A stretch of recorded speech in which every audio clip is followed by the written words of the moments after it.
rushing a little bit, trying to get ready, a lot of stuff going on. But I'm just want to make this video real quick because I had a few of my new kind of clients that I work with inquire about this. I do a few pop-up shops here and there, and from time to time I get people who ask me questions about like business and their growth and things like that. Now, I'm not no top tier, entrepreneur or nothing like that, but I feel like I am knowledgeable enough to at least share what I know or learned, and I don't mind doing that. So yeah, I don't claim to have a PhD in entrepreneurship. You know, the best teacher is my experience. So that's usually what I share. So just real quick for handmade businesses, because I once was into the handmade business and it can be a lot of work. So just real quick, I want to share some of my tips and things I would consider with running my handmade business, because I made so many mistakes, and I think that was one of the reasons I got out, because it was just overwhelming and I couldn't handle it. Now, handmade businesses would be things like anything you would make from scratch, anything you make yourself. So anything skincare, candles, bracelets, jewelry, clothing. Using a heat press, you're not really maybe making the clothing, but even if you are, maybe you do yarn blankets and things like that. There are so many things that are considered handmade, but there are also so many things to consider before you turn it into a business, or even if it is doing well for you right now, just consider the growth for the future. So just some things to consider real quick for your handmade business. One, I would say have the correct materials and equipment from the beginning. I know with a lot of us starting out, we don't have a big budget, or, we just don't have the funds to buy the $500 lip gloss machine. We don't have three, four, $5,000 for a printer and things like that, for the expensive printers. Okay, not just our regular paper printers, but for like 3D printers and like more expensive stuff. But try your best to get the correct stuff you need in the beginning. And I know when I started my handmade business, I started out with bath and body. So I started with candles, and I was doing like sugar scrubs and bath bombs, things like that. So when me trying to cut corners on everything, it was a lot of sacrificing. Okay, like a lot of sacrificing. Things would have been easier with my creation process if I would have just had the correct molds, machines, tools in the first place. So I definitely recommend that you do not try to cut corners on the materials and tools that you need. So if you need something and it costs $20, you just have to buy it.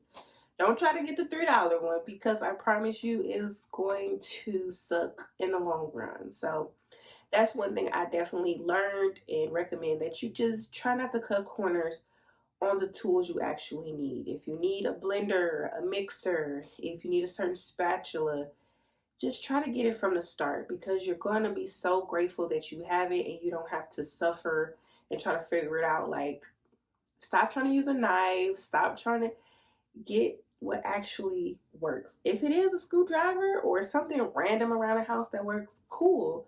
But if there's the correct tool that will do the job, just go ahead and invest in it. The second thing I would recommend is having different vendors available for your materials.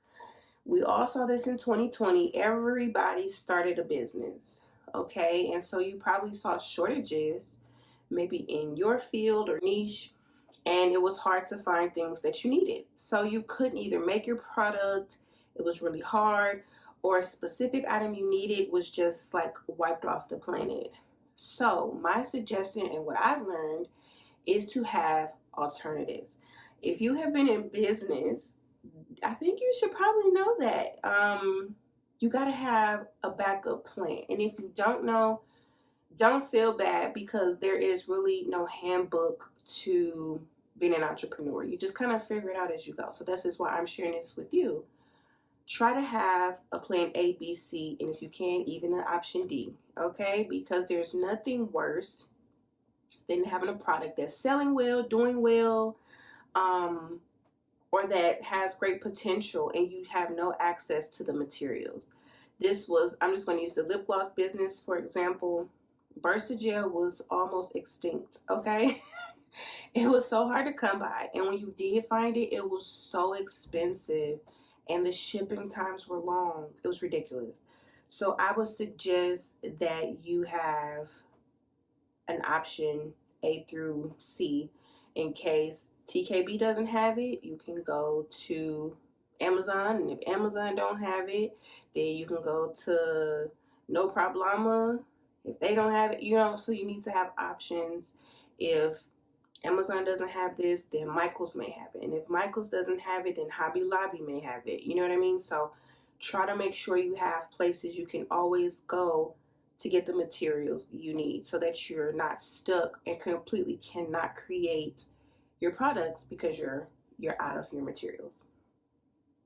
The third thing is to consider, is this item practical long term for production? And with that meaning, it may seem cool right now, like to make this really extravagant item that needs, 2 and 3 days worth of work.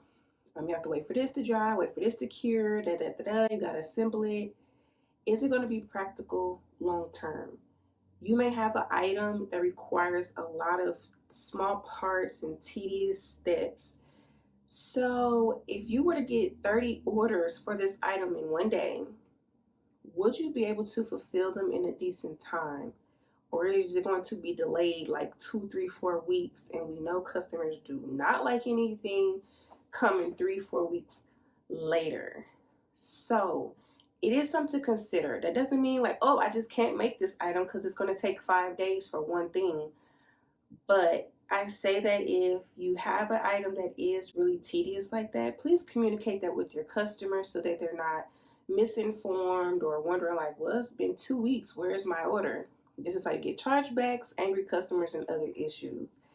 So if it is something that requires more time, communicate that, have maybe a pop-up, a banner, something that communicates this. Also put it in the product description. But I also recommend finding ways to make your systems work easier and faster so that you're not literally behind on orders by like a month or so because one item takes 3 days. You know what I mean? So I think of it now like, oh, business is slow, I'm just starting, so I'm going to make this really extravagant candle, and it has so many pieces and layers, and I have to use like 3 or 4 different steps to make one candle. It's fun now. I have the time to do it. But if I'm getting 20, 30, 40 orders a day for this one item, would I be able to keep up and get it out on time? Something to keep in mind. Just, just consider it.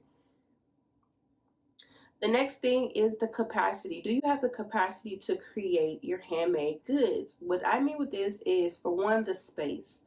Do you have the space for this? A lot of handmade businesses need space. Some of us aren't so, blessed to just start out with a big old room and an office and a suite. Some of us don't have that. We literally just have a regular bedroom or a basement or something we're starting out in, and that's okay. But try to make the best of your space. Make sure you have the shelving and kind of the room you need to store your items and put everything, because it may seem so simple. People are like, oh, candles, that's nothing. But all of the parts to making candles, from all of the tools and the melting pots, and if you do have a wax melter, all of the molds, like molds will probably literally take up a whole closet. Okay, we have fragrance oils, we have so many pieces that goes into making one product. So try to make sure you accommodate your business space with the storage it needs. If you need bins, shelves, make sure you have that. Also the space to work. You may need, a table. You may need 3 tables.